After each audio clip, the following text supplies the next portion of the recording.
पश्चिम बंगाल में चुनावी तैयारियों ने रफ्तार पकड़ ली है। ताबड़तोड़ रैलियों का दौर जारी है। इस दौरान सत्ता पक्ष और विपक्ष आमने सामने हैं और एक दूसरे पर कई आरोप लगाते हुए दिखाई दे रहे हैं। इस कड़ी में अब सीएम ममता बनर्जी और गृह मंत्री अमित शाह के बीच गहमा गहमी का मंजर देखने को मिला, जिससे राज्य का सियासी पारा हाई है। क्या है पूरी खबर, देखिए इस रिपोर्ट में।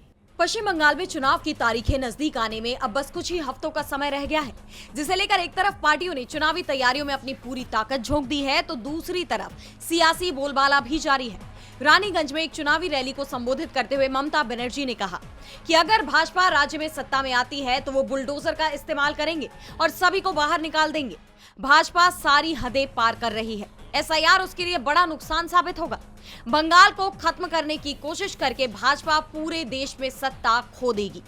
सीएम ममता के बयानों से बीजेपी में खलबली मच गई है और पार्टी को चुनाव से पहले ही हार का डर सताने लगा है।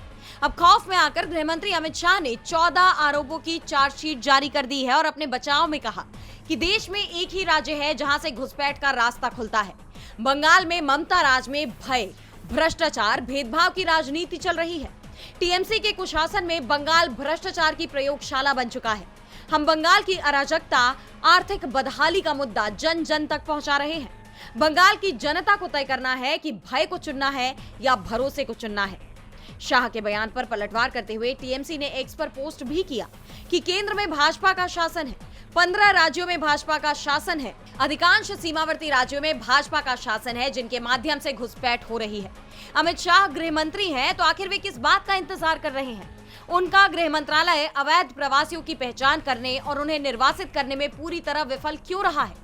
भाजपा नियंत्रित लुप्त प्राय आयोग मतदाता सूची में पाए गए विदेशी नागरिकों के नाम जारी करने में विफल क्यों रहा है? क्योंकि भाजपा अवैध घुसपैठ से सबसे ज्यादा लाभान्वित हो रही है।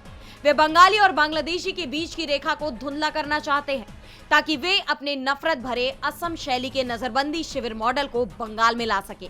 ममता और शाह के बयानों ने सियासी पारा हाई कर दिया है। बता दें कि राज्य में 23 और 29 अप्रैल को चुनाव होने हैं, जिसके नतीजे 4 मई को घोषित होंगे और सबकी नजरें इस चुनाव पर टिकी हुई हैं। डीबी लाइव की रिपोर्ट।